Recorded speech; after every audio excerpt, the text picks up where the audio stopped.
What's up, guys? Welcome to LP Tremors, where we talk all things vinyl and horror. And welcome to God's country.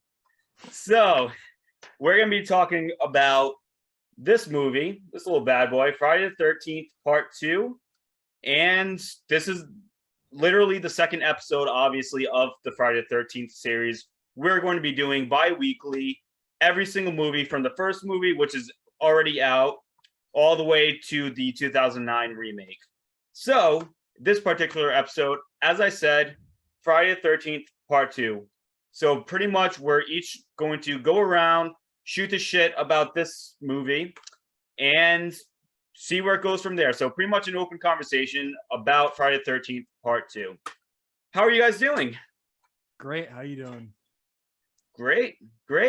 And so, as always, I have Davy Gallagher from Davy's Cinema Flicks and Music Picks. And I have Ryan Gavalier from Ryan's Vinyl Destination.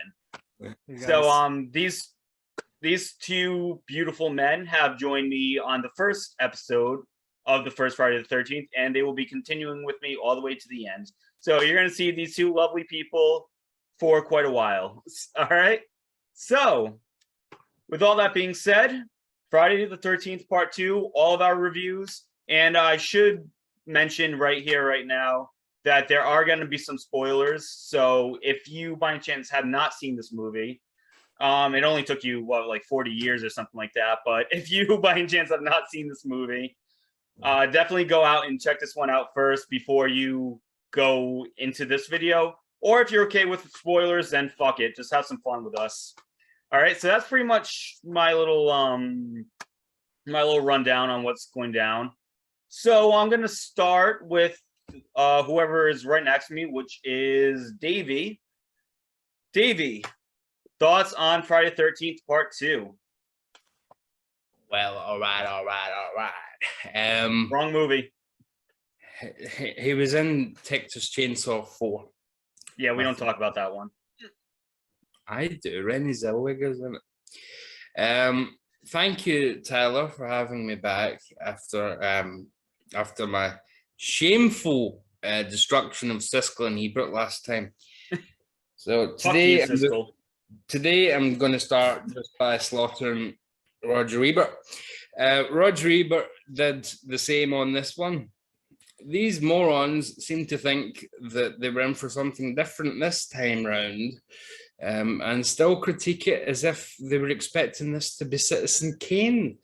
And that's a bit of a lazy comment from me, because, of course they weren't expecting Citizen Kane, but they still went on about you're only in it for disgusting, perverted reasons, and they're right.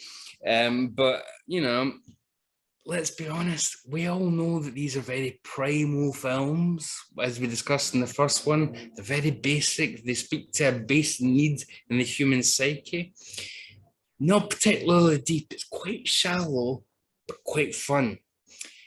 This film is almost the flip side of what we saw in Part 1, isn't it? Because we obviously were given the Mrs. Voorhees story in Part 1.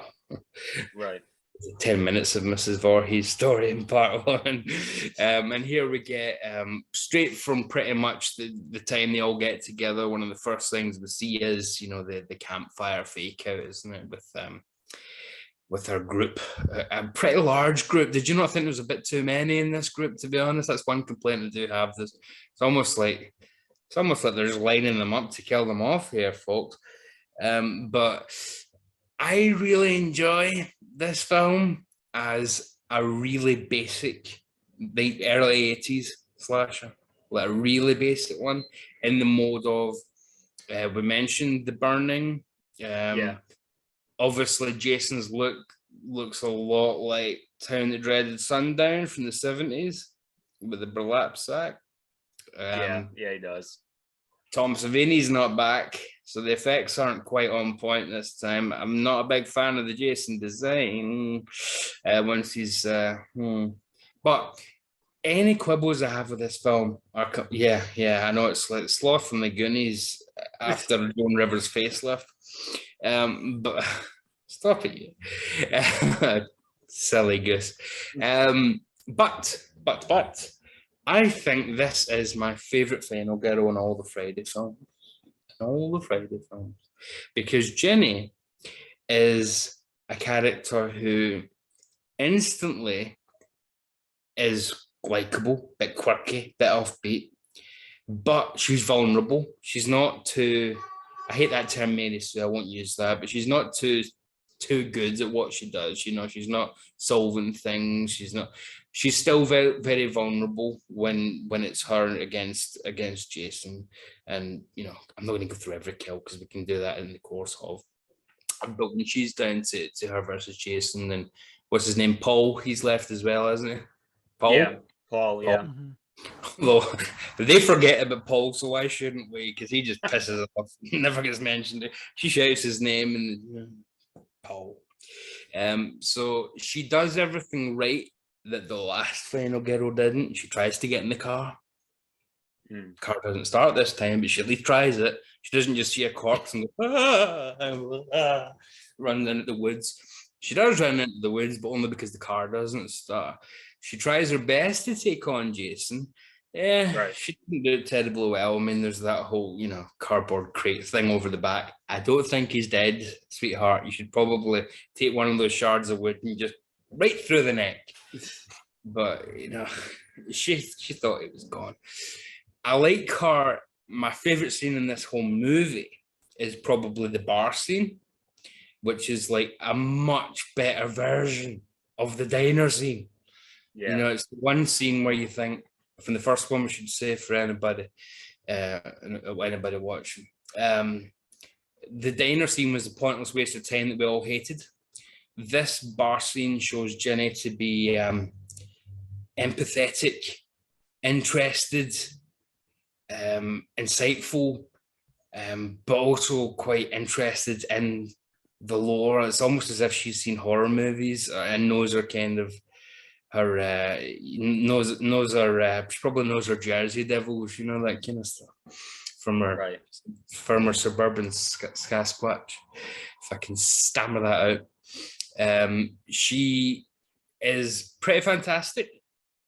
She's probably the best actor in the whole thing, I think, to be honest. I don't think that's terribly hard competition. I think most of these people are absolutely terrible in this film. I think it's one of the worst ensembles. Apart from, I like Paul. I quite like him. I don't know why. I just think they're quite a cool couple. Yeah. But what's his name in the wheelchair? Mark. Oh shit, what's his name? Quite like Mark. I think he's got Mark something. is great. Mark, yeah, I think Mark's he's awesome. got Yeah. something. I think he's got something about him. The couple I can't stand are the ones that have just walked out of Woodstock and wandered onto the set. The two that are go up the stairs and. Yeah. Oh, I like them. Oh like- no. I Boring. like all I the wasn't characters pissed in off this by them. movie. They didn't annoy me. No, honestly, I think these are some of those boring characters in these movies, apart from the ones I mentioned. But I like Paul, I like Mark, I love Jenny. But what I do love about your Woodstock kids, as I keep calling them, because I don't remember their names, there's 300 characters in these movies, isn't there? 900? I don't know. There's a lot of characters in the Friday movies. What I like about them, though, is they do give you that great kill, the double spear, which is from Bay of Blood, isn't it? Mario Bava's Bay of Blood. That's the classic double spear right through the couple on top of each other. Yes. Again, it's not got Tom Savini, so it's not quite as intricate. It's not done as well. I think the guy who ended up doing the effects came in quite late. You boys have got your fancy Blu-rays. You've probably seen the behind-the-scenes stuff more than I have. I don't know why I would need to say that as a Southerner, but I'm no big city lawyer. With my fancy Blu-rays. Tom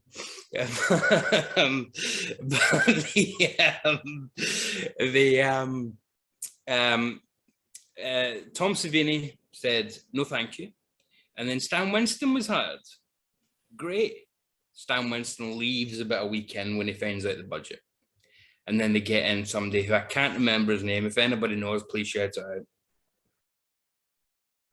Nope. Bueller.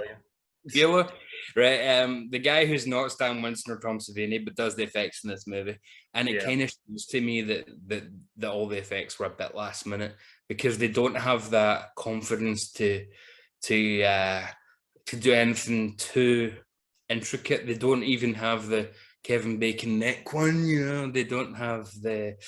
They're all very basic, aren't they? It's like the throat slitting or just being hung up, you know. One of the crimes of this movie for me is the way that Crazy Ralph just gets done in for no real reason. I mean, it's almost like he's here just to remind you that this is a sequel to the first one, and then for some reason, even though he knows that shit's going to go down if you go up there, he goes up there. I guess that's why they call him Crazy Ralph. He's crazy. So he goes up there, and you know. He's not having sex with teenagers, I don't think, unless there's a really cool extended cut that I'm not seeing. But he gets done in anyway. So I guess that, you know, he's part of the just don't trespass on my patch rule. You know, there's two kinds of people in these movies. There's the just don't come anywhere near my lake, or don't you be having sex. And if you do both, probably. I love the cabin.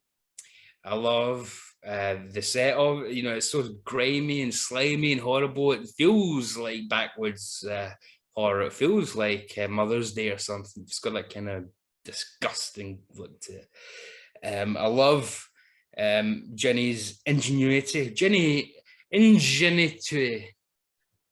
When she puts the jumper on and you know, has the, you know, inhabits Mrs. Voorhees. I thought that was a nice way of taking it, and a lovely payday for Betsy, who apparently got paid more for those little bits because she could, you know, this last one made a lot of money. She could paid for those little bits more than she did for the 10 days she got in the last film.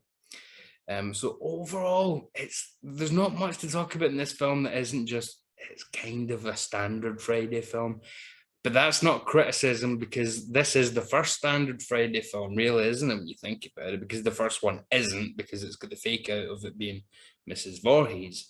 So this is the one where it's Jason. He doesn't like you being on his territory. Don't have sex. This is where it all comes from. Everything's there but the hockey mask, really. All the rules are in place. Everything's set to go. We've got a cast of teens somewhere between 19 and 43, some of them. But some of them more memorable than others. I really don't like, what's his name that puts the mask on at the start? Oh, he's cool. He's the most miscast actor in this movie. Like, he's supposed to be the real crazy over the top guy, but he talks like that. He's got this really flat voice. Like, why would you cast a guy that talks like that? He's got the most dull. He should be really over the top, like the guy in the first movie was. You know, him that the sheriff took a dislike to.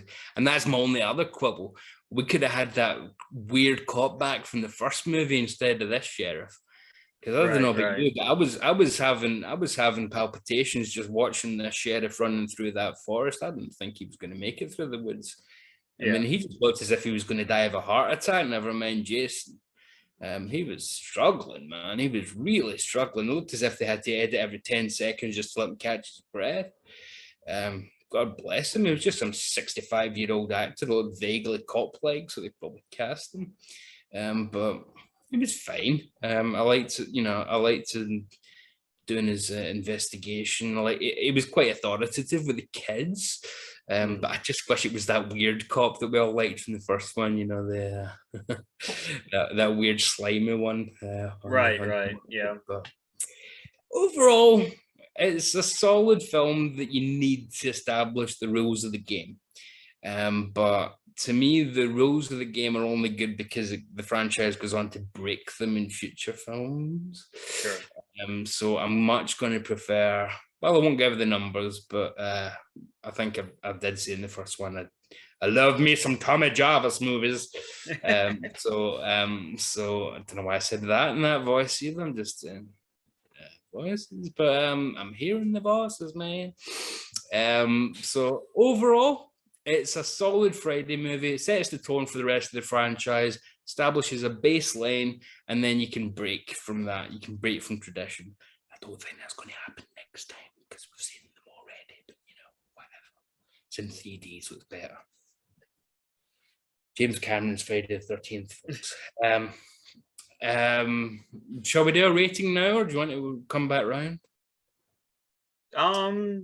You can give your rating. Okay, I will give out of 10. I will give it 7 wheelchairs falling down stairs out of 10. 7 wheelchairs out of 10. I love it. 7 wheelchairs falling down. I'm sorry. Well, especially because it was like the Exorcist stairs. It was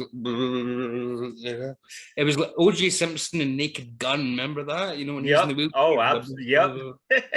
Yeah, that was a good unintentional laugh. I had quite a good time with it. Shit.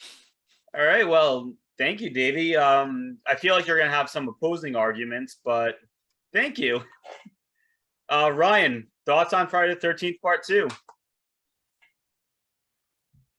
Friday the 13th Part 2. So this movie, I think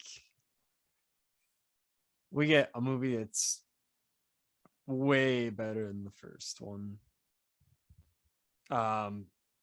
This and Part 4 are both my favorites of the series. I didn't say my favorites. Come on. I already said whatever. it last episode. All right, and it could change. But 4 and 6. Nice. But yeah, this one I think is the classic Friday the 13th film. I feel like this is the one where when you think of what you think of Friday the 13th, other than the hockey mask, it's pretty much here. The hockey mask is the one thing that isn't here, but I like the burlap sack way more than that stupid hockey mask. But still love the hockey mask too. Yeah. But yeah, this is just such a cool movie. I mean, I think contrary to Davey, I think that the characters are really good in this movie. Not as good as 4 character wise, and maybe not as good as I don't know. I think 1 has pretty good characters, but I think I like more of these characters more. Yeah. So I think that starting off, characters. First of all, Jenny is a way better final girl than Alice, but Alice does make an appearance in this movie for about 10 minutes. She's actually our introduction in the movie, and it's basically seeing a day in the life of Alice. Yeah. We just see her routine. We see her walking around the kitchen and stuff, all paranoid on the phone, all kinds of stuff. And it's a really long scene, and it was an interesting open for this kind of film. I mean, it's a little tedious, but I kind of love it because every minute you're like, all right, when's she gonna get it? When's she gonna get it? When's she gonna get it? And you keep thinking it's gonna happen because it's gonna happen inevitably. But they keep showing you little parts of her life. So it's like you actually get very involved in her daily routine more than you normally would in this kind of film, and it like almost helps you like kind of root for her and be like, no, don't kill her, Jason, don't kill her. Like she's just she's just a normal person. Don't do it. And then it happens and you're like, oops, well, all right, we're back. It's Friday the 13th. So character wise, like I said, Jenny, I think she's possibly the best final girl in this series. Possibly. She's my personal favorite. I think she's a really good nature to her, but she's also kind of sassy, and I really like that. She just, I don't know, she's I like the whole child psychology thing that she has. It's really funny, kind of, because it's pretty ludicrous, but but it's like really, it's a classic scene. Yeah. But we'll get to that later. But her interactions with like Paul and at the bar and everything, she's just really actually a really good actress. And I think that Paul is way better than Steve. Oh, yeah. Paul is still kind of creepy, like I'm not gonna lie. But not nearly as much. He's like actually kind of a likable character, which Steve was not. I think there's just moments where Paul's kind of douchey. Yeah. But you never like dislike him completely. He's just pretty chill guy. The bit where he stands up to the sheriff and tells him he's not going to discipline the Woodstock kids. That's a great scene. Yeah. That's awesome. That's probably my favorite scene of his. And he also actually gets used in this movie, unlike Steve, who got like a minute and a half of screen time, and it was all wasted of him being a perv to Alice, and then him being a perv to the old waitress at the diner. He's just a like degenerate, but like this guy is actually pretty cool. I don't know. I think that he's definitely much stronger. I really like Mark, played by Tom McBride. He's really likable. Although he also does have probably the best kill of this whole movie, getting an axe to the face and rolling down the stairs. It's just classic. It's classic. But the stairs have got no reason to be there apart from a wheelchair user to go down them. That's the only reason. Yeah. And it's so worth it though. Yeah. I'll take the plot hole because it's just so good. 100%. Yeah. It's like a perfect staircase in the middle of the woods, just for a wheelchair user to go. Yeah. And I like Vicky too, the girl that he kind of gets sort of cute. romantic. She's cute. Right. Yeah. Sweet girl. But she gets it too after another interesting bathroom scene that tends to be a trend in these movies. Oh yeah. She perfumes herself, and it's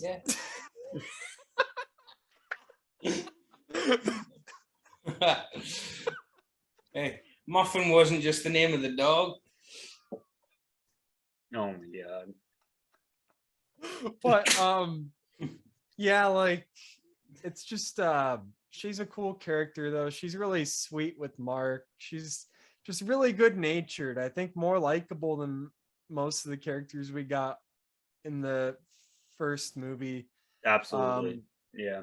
I actually like the Woodstock kids, as Davey calls them. I think they have some funny banter. They're cute together. It's like they have a very like innocent, like they think they're like cool shit and stuff, but they're still just like stupid kids. So it's like I like that dynamic. They're just kind of silly.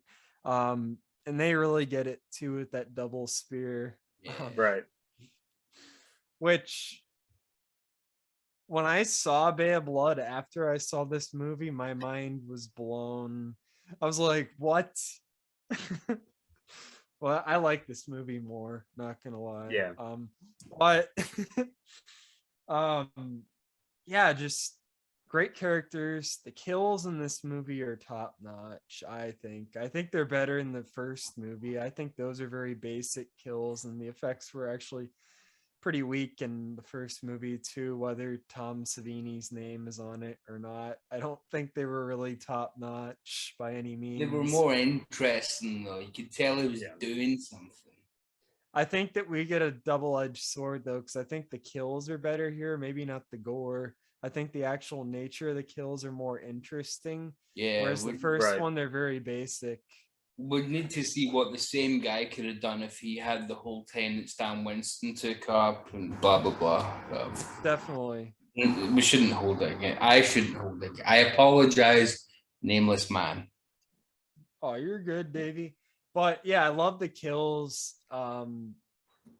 I don't know. I think that overall the story's better structured. I think that there's less them just dicking around the dick around, and there's more like good dialogue. There's more I guess like banter and relationships with the characters. I think that 4 does it a little better finding relationships for the characters and stuff, but this one's still pretty solid about it.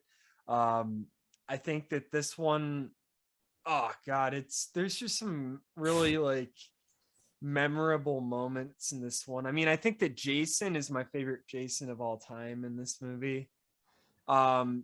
For a few reasons. He feels very realistic to me, to the point where he's not this indestructible force. I mean, he's a klutz in this movie.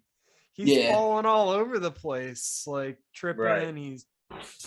It's awesome because he's still terrifying because he's this crazy, like inbred redneck just running around. His coordination in this movie is just down the hill. Like, it's so bad. Yeah.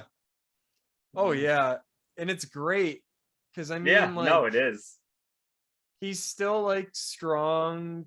He's kind of smart, honestly. I mean, at times, I love that scene when the plot needs him to be. Yeah.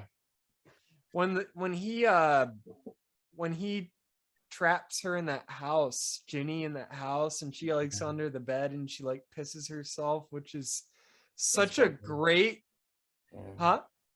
And it's a bit weird when that happens. It's like it's the rat. Weird. I was almost thinking it was the rat that made her do it because the rat crawls at the same time. Like, she's really scared of rats. I think it's great because it just shows how terrified she is. It feels like so awkward and real. That I just, even though it's gross, it's like I was a interesting choice there that makes it that much scarier. But he hides up on the bed. She thinks he walks out the door, he hides up on the bed, she gets out, and then oh shit, like Jason slashes her leg, which that's a great scene. What else? I mean, oh god, his fighting with Paul, that's pretty intense. I love that. I mean, Paul gets his ass handed to him by Jason. And there's some fake outs in this movie, as we'll see. But my favorite fake out is actually the ending of the movie when they think that Jason's at the door. It's Muffin. And it's Muffin, and they had that sweet music as like Benji is standing at the door. And they think that they're all good, they're all safe, and then crashing through the window. Do you think Muffin might actually be one of the best final girls? But she lives though. Yeah, she lives. Muffin's up there in the final girls. Yeah. She lives. But yeah, I mean, it's just such a great scene there. I mean, that's terrifying. Like I said, I love the burlap sack. I think this is probably the scariest Friday the 13th movie. I think that there's some, because of the realism of it, like her just running away from this giant guy with a burlap sack, that could happen in real life, like in like the Boondocks or something. And there's something terrifying about that, because from now, after this movie, we leave reality completely. This becomes not reality anymore, because Jason comes back to life, comes a zombie, becomes this indestructible force.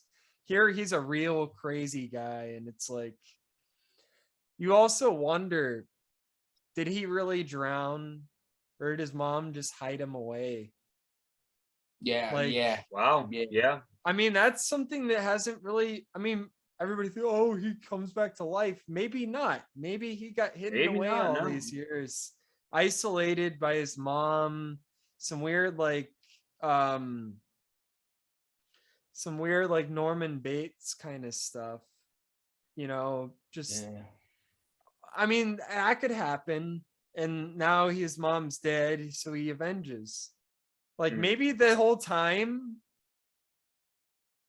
she's really just like batshit crazy. Yeah, makes up she had a this totally story. different illness. It wasn't grief. It was just, you know, something else. Whatever. Maybe she had another son. Who knows? That did drown, and she put everything into jail. We're writing our own fan fiction here, but I'm kind of loving it. Yeah, it's pretty cool. I like that notion. Yeah. Because you're right. This is the last time we really do see a Jason that you. Okay, the backstory, if you go by the films, but the next film essentially is just the 3D gimmick version of this, isn't it? It's not. Right. Technical. And then by part 4, we're into the Tommy Jarvis stuff, which is a totally different dynamic. And then the minute I think the franchise really changes is the burning truck with Jason standing on top. That's where Jason becomes Freddy Krueger, Michael Myers, becomes a horror icon instead of, as you say, Ryan, just a backwoods terror that could exist. Yeah. Maybe ramped up a bit, but could somehow exist. Definitely. I mean, and I think that makes this so much scarier than the rest, which is also why it's probably my favorite of the series. Is it a perfect movie? No. And when I give it a rating, I'm rating it on a scale of the Friday the 13th movies. Because if I give this movie, like, I'm going to give this movie an 10 in terms of Friday the 13th movies. Yeah, I think this is the perfect representation, but it's not a 10 out of 10 movie by any means. Yeah, No. So a movie can only be what it's trying to be itself, and it's perfectly itself. So yes, and it's perfect for what it is. It's good for what it is, right? So yeah, I'm gonna give it a 10 out of 10. 10 wheelchairs out of 10. And it, it's one of my favorite horror movies of all time, one of my most watched. I can't recommend it enough if horror and slasher movies are your kind of thing. It's fun, it's funny, it's scary, it's brutal, it's sleazy, exploitative. It's everything you want in this kind of movie. Right. So check it out. And who directs this one? It's Steve Miner, isn't it?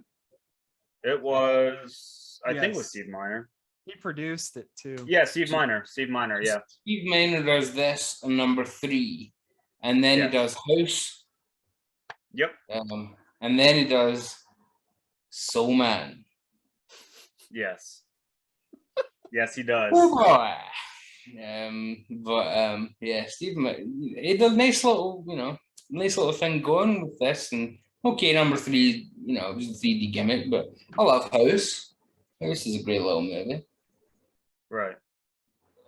Soul Man's a masterpiece. It is, it is. Soul Man makes best. It's quite an emotional film for me. Oh shit. Reminds me of my childhood. All right. Yeah. All right. Well, thank you, Ryan. Thank you. 2 killer reviews. I'm not really sure how I'm going to top both of your reviews, but I don't remember what I said, so you'll be fine. But yeah. So but I don't mean to scare anyone, but I'm gonna give it to you straight about Jason. I'm gonna be with Ryan. This is actually my favorite Friday the 13th movie. I thought Ryan said his was number 4. No, I said 2 and 4. Yeah. This one's so I mean, I've seen every single Friday the 13th from the first one to the remake a bunch of times. But still, maybe my opinion will change as we go farther into the series. But as of right now, and for a very long time, this has been my favorite Friday the 13th movie. And for a bunch of reasons. And to tell you the truth, you're really not going to hear much negative from me, because I'm with you, Ryan. This is actually, not only is this my favorite Friday the 13th movie, it's one of my favorite horror movies of all time. I love Friday the 13th Part 2. And I mean, when I was first watching the Friday the 13th series for the first time, I watched the first one. I thought it was good. Still think it's good, obviously. Then I watched this one, and this is the moment where I was hooked on Friday the 13th. This is the point where I'm like, okay, I'm going to sit down on my couch, fucking put this shit on, 2 through all the way to the remake, and I'm gonna have a kick-ass time. Because of this movie, I was immediately hooked. So I'll definitely just start off with the positives because I really don't have much negative to say. As far as kills go, I think this one knocks it out of the park compared to the first one. The first one, and I think we mentioned it in the first video of the first movie. We kind of talked about the kills and how they were kind of cookie clutter / because they were trying to do the who made who thing. This one, I think they really experiment with these kills on this one. I mean, we already talked about Mark's kill with, axe to the face, rolling down the stairs. Classic kill, right? And that's an extremely memorable kill in the Friday the 13th series for that reason, right? So I think, and there was a bunch of different kills like that in this movie. So I would definitely say the kills are much better. Characters, I think, are a huge upgrade from the first one. For example, we just talked about Mark. I love Mark. He's one of my favorites in the movie. Paul, I love Paul. Something about Paul, I just connect with this guy. So much better than Steve. I couldn't stand Steve. Like Muffin's this bland, better creepy than weirdo Steve. in the Come first one. on. I'm like, what's that? Muffin's better than Steve. And Muffin's better than Steve, right? Muffin's adorable. I love Muffin. Oh my god. What was the other dog that was like Muffin out in the woods that had been eaten? Yeah. That was There's another toy poodle that just happened to be running about, I guess. That was Right. Biscuit. Yeah. But, That was Bagel. oh shit. Anyway, so Ran. So yes, we do have the adorable Muffin in this movie. So there you go. Huh. I'm gonna agree with you again, Ryan. Jenny, probably the best final girl in this series. I said that as well. Don't And just you give said that them too, all Davey. credit. But I'm gonna go with both of you guys. Jenny is the best in the series, and to tell you the truth, she's up there as one of my favorite final girls of all time. In my personal opinion, I'm wearing the Michael Myers shirt right now, so I'm gonna go back to Halloween for a second. Laurie Strode, I am very much in the contrarian, where I think she's just very overrated. That's just me. Jenny kicks the shit out of Laurie Strode, if you were to ask me. Come on, like she's up there as one of the best. Like she's with Nancy from Nightmare on Elm Street. She's there with Sidney Prescott in Scream. She's up there as one of the best, if you were to ask me. She's a better actress than Jenny, Heather Langenkamp. Yeah. And Jenny, what I really appreciate about Jenny is she does something that you never see a final girl do ever. She literally gets in the killer's head. Yeah, she really plays a mental card, especially in that third act. Where she's going, Jason, Mother's talking to you. And she was trying to pretend to be Mother, and it was confusing the hell out of Jason. And that was just pure fucking genius. You're not going to get that anywhere else. Yeah, brilliant. The only thing that's frustrating about that scene, because I love it too. Yeah. She was smart enough to do this, but she doesn't even wait for him to look down, and she takes way too long to axe him. She got a little clumsy at the end of that scene. Yeah, she got a little clumsy. She moved her body so Jason saw the head. Yeah, that was kind of just like the wooden crate. That'll teach him. Yeah. What? Yeah. But great scene. But no, she literally puts on his mother's sweater and literally just plays Pamela Voorhees to a T.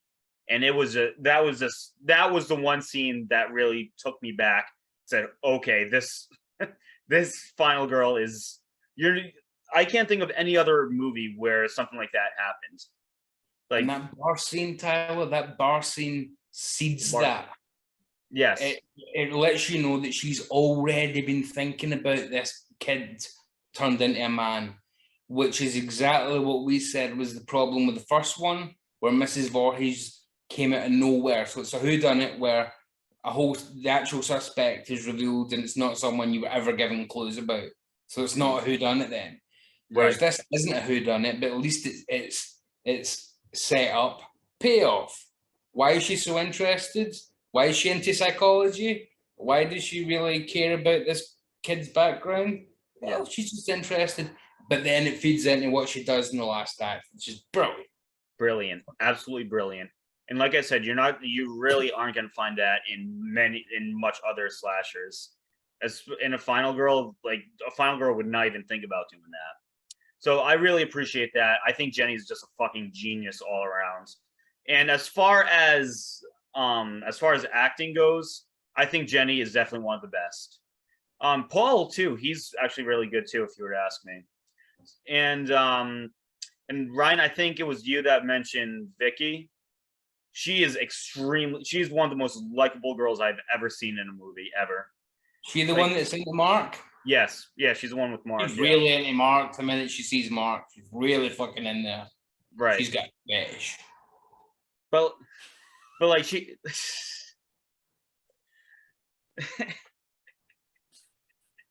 so her favorite movie's Crash, man, I'm telling you. My God. So yeah, she gets like she does get sleazy with Mark. She does definitely have a thing for Mark. But you do feel like she's literally compassionate. She just doesn't want dick. She wants the full thing. You know what I mean? They feel like they actually like each other as well. Yeah. When they're playing, I don't know what the hell those games are, because I thought it was like some version of Pong for a hot minute, and then it's like, do you want to play football or hockey? And it's like, what with a remote control? What are you talking about? What is this? What's going on here? Do you know what these games are that they're playing? You know the board game that they play? No. Any idea? I don't remember. I couldn't tell you. They sit and play. She says, "What one do you want to play? Football or hockey?" What's the one? The one with the pucks, and they play this. Oh, yeah. What is that? What is that game? Yeah. It's hand hockey. Hand hockey. That's really all it is. Hand hockey, something else, Ryan.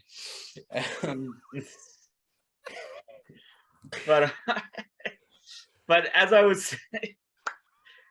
was saying, so yeah, Vicky is definitely one of the most likable. There was only one character that I really had an issue with, and it was the I forgot his name, but he was the friggin' sleaziest one out of all of them. It was he was the one that was obsessed with the, oh my God, what the hell was his name? He was like the sleaziest and weirdest one out of all of them. Like, and he was dancing with the dog, and remember that? Yeah. The one that looks a bit like Rob Lowe. Yes, he looks like Rob Lowe. Yeah. Yeah. I can't think of his name right now. Jeff, I think. Jeff? I think it's Jeff. I swear to God, as these movies go on, we are going to need a chart, because you're going to need a chart. Yeah, you can't. It's like, hey, Chip, hi, Brian. And, people, like thousands of kids are in these movies for 20 seconds before getting bumped off. This French. He's a nothing character. He's Jeff or Scott. I don't know. How telling is that you two think this is the greatest horror movie ever and you get no idea who this guy is? I didn't say greatest ever. Yeah. But anyways, he's not one of the more important characters. Right. You'd still remember if it was the greatest ever, but he is just a nothing. Yeah. He's just there to be killed, isn't he? He's just fodder. He's sausage meat. Right. He's just there to be killed, which I kind of love. Right. But whatever his name is, Scott, Jeff, whatever his name is, I did not like him. Put it this way, there's no Crispin Glover in terms of the memorable extras character stakes, Right, yeah. but yeah, like he's like shooting the slingshot at like her ass, and like he was stealing the clothes while she's skinny dipping. I'm like, dude, you're a fucking weirdo. Like, Yeah. I don't know. He was just irritating me the whole movie. But other than him, I think I had blast with all of the characters. I even like Ted, and Ted was just whacked out. And surprisingly, he's the only one that survives. Well, that's not Jenny, or questionable about Paul, but Wait, Maybe Paul didn't exist because she shouts for him, and then it's almost like, who? You know? right. So Maybe this So, whole yeah. thing in Mrs. Voorhees' head or something. It's bizarre. Why was he not at the end? I still don't get that. What was that? what do you? Why is Paul not at the end of this movie? I still don't That- I get think it. he yeah, that's- dies. I think I have he no clue. dies. No, it Well, doesn't that. yeah, I couldn't tell you. I think he dies when Jason jumps through the window. I think he kills Paul. and That's probably- Jason yeah. survives. I'm I pretty I mean, sure you would that's think what so happens. because yeah, They say, "Where's Paul?" She says, "Where's Paul? Is Paul okay?" And they don't say anything. they don't say to her. anything to her. They were Yeah, in the I'll ambulance. get the synopsis if that Yeah. tells you. What's it? I'm pretty sure he dies. I think he dies too. I think he Oh, dies. That- Paul, who is nowhere to be seen, leaving his fate ambiguous. It was. I'd say ah. he's either dead or they just had him go to the hospital and just didn't show it to make it ambiguous. That's really what it is. Apparently, here Right. there was a rumor when the film came out. There was a rumor that the actor quit because he wasn't getting enough screen time or something. But actually, they just intended never to give him more of a part. So John Fury just wasn't written in at the end of the movie, which is a bit of a strange decision. But you're right, it kind of does add to the ambiguity because he could easily be killed off screen, or he could just be unconscious. Right. But yeah, so questionable about Paul. Jenny obviously survives, but yeah, it's weird that Ted was the only one that survived, and you would think he would be one of the first ones to get the axe because this character he's just whacked out. He's like one of the greatest lines in this movie is "Welcome to God's country." And like he gets the tractor and steals like the Woodstock couple's car, and I thought that was friggin' hilarious. Well, I like that this is sticking the Woodstock couple. I like that. They do feel like they've just come out in 1969. There's something about them.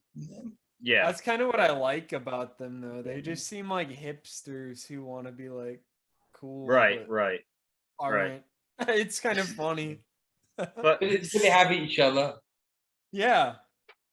For a To bit. each other, they're the coolest person in the world. To everybody else, in a true Yeah. romance, Clarence in Alabama kind of way. That's pretty awesome. yeah. oh shit. But yeah. Anyway, so that's pretty much all I really have to add. I mean, you guys covered a lot of it already. I mean, I really like this movie a lot. As I said, this is as of right now, this is my favorite Friday the 13th movie, and definitely one of my favorite horror movies of all time. Obviously, this is an Oscar nominee award winning movie. Yeah, like you're not gonna see anybody. Yeah. You're not gonna see anybody in any Friday the 13th winning an Oscar. It's just not gonna happen. So, but you have to really just take it as what it is, just a fun slasher. Can't take it too seriously. There's not much of a storyline, but it's just a beauty. It's just a fun, classic horror slasher. And that's really all you could ask. Really awesome kills. I love the characters. I'm going to be with Ryan and give this a 10 out of 10. I mean, this is a classic Friday the 13th Part 2 movie. I mean, just a classic Friday the 13th movie. I love this movie a lot. And as I said, as I kept saying, this is my favorite Friday the 13th thus far. So there you go.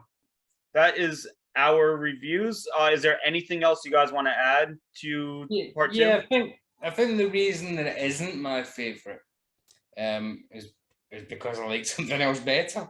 That's a rather obvious statement.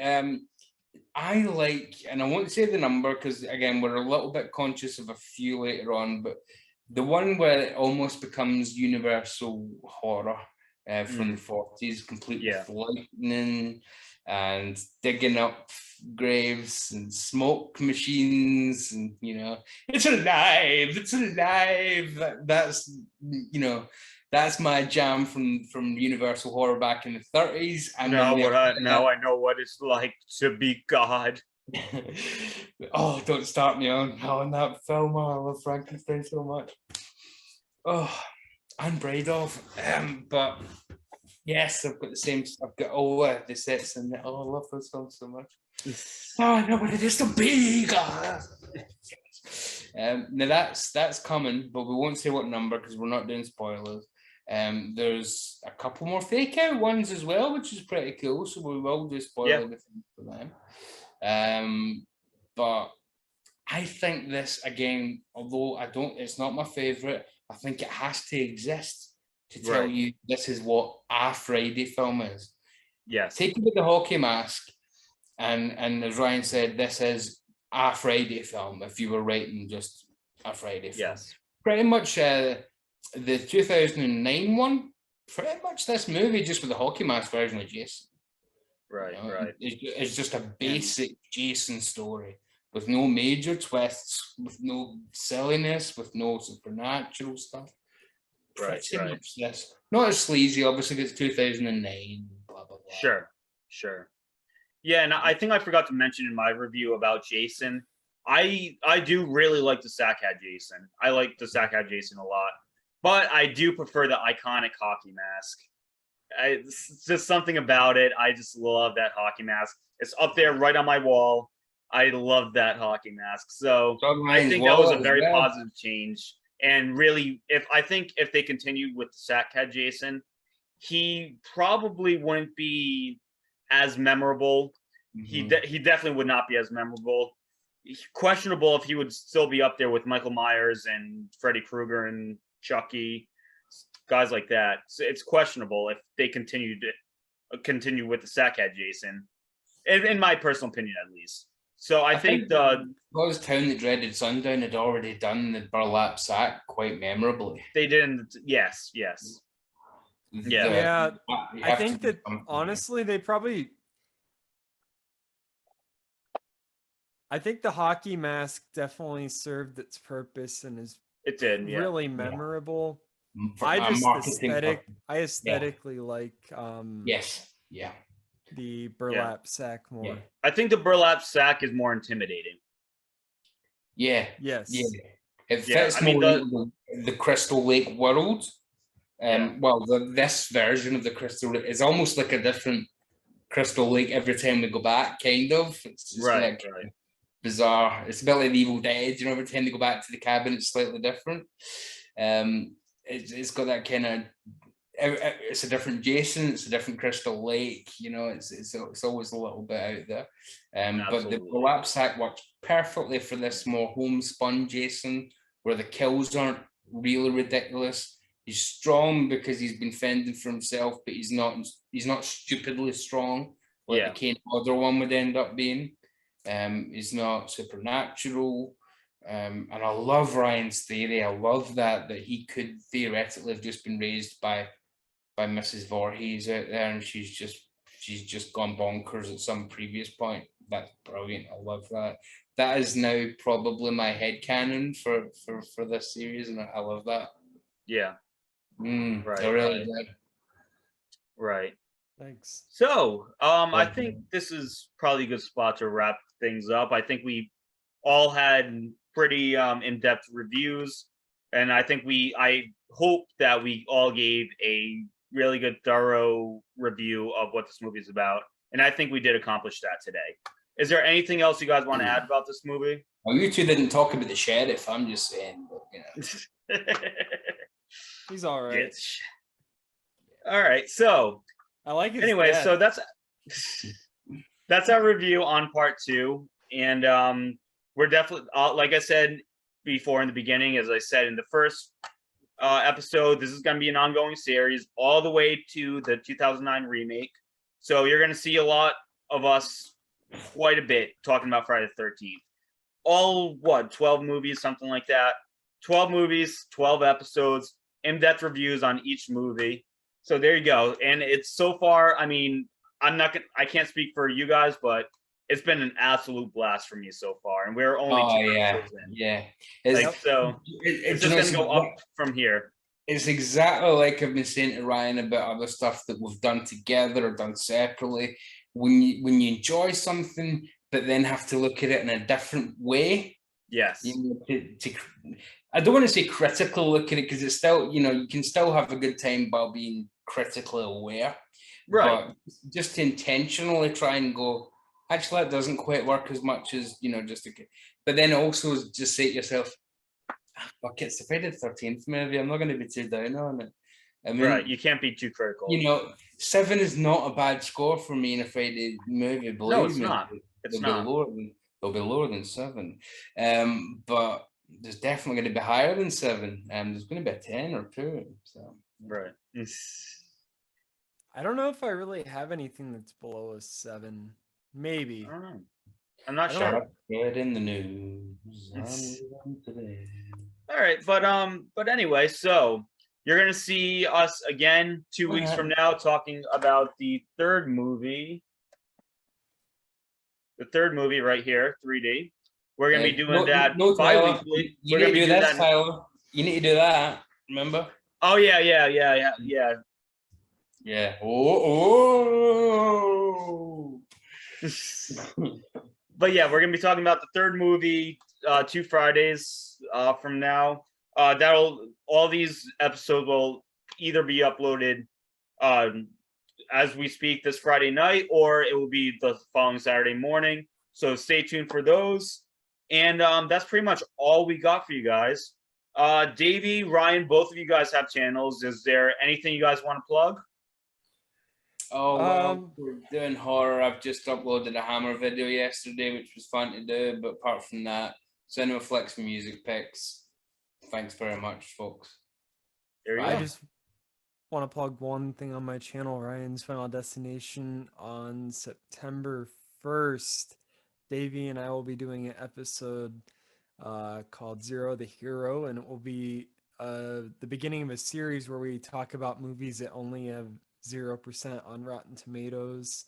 Oh, yep. First movie is going to be Jaws: The Revenge. Yep. We've put a ton of work into this episode. It's going to be intense, so come check it out. Ryan's Final Destination.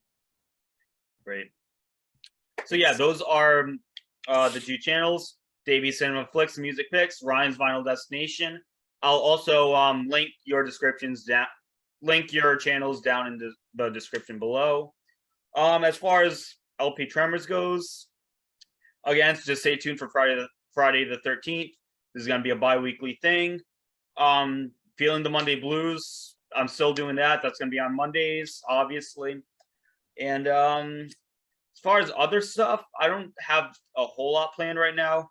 A lot of my shit is spur of the moment. So if I wake up one day and say, hey, I want to talk about AC/DC Let There Be Rock, I'm going to talk about AC/DC Let There Be Rock. So it's kind of like spur of the moment. But just like that. So yeah, stay tuned. LP Tremors, Vinyl Horror, all that good shit. Tyler, Feeling the Monday Blues, plug it, man. That is a brilliant series for anybody into blues music. Do not just think that Tyler's plugging just the classic blues. I mean, you had Kingfish on this week. Fantastic stuff. You've got fantastic blues. Yeah. You're blowing it away, man. You're Thank you. That Albert King pick, just Albert King, yeah. It's somewhere around there, but yeah. What a series that is! You make my Monday Blues disappear. That's all I could ask for. I'm glad I could do that for you, Davey. But yeah, so yeah, Feeling the Monday Blues. That's gonna be on Mondays, Friday the 13th, and then all my spur of the moment shit in between. So there you go. That's our review. Any last remarks before we can close out? Thanks, Tyler. All right. Baby, I'm in love. There you go. All right. So we are LP Tremors. For Davey, for Ryan, subscribe to their channels. And as always, stay metal, stay scared. Bye, guys.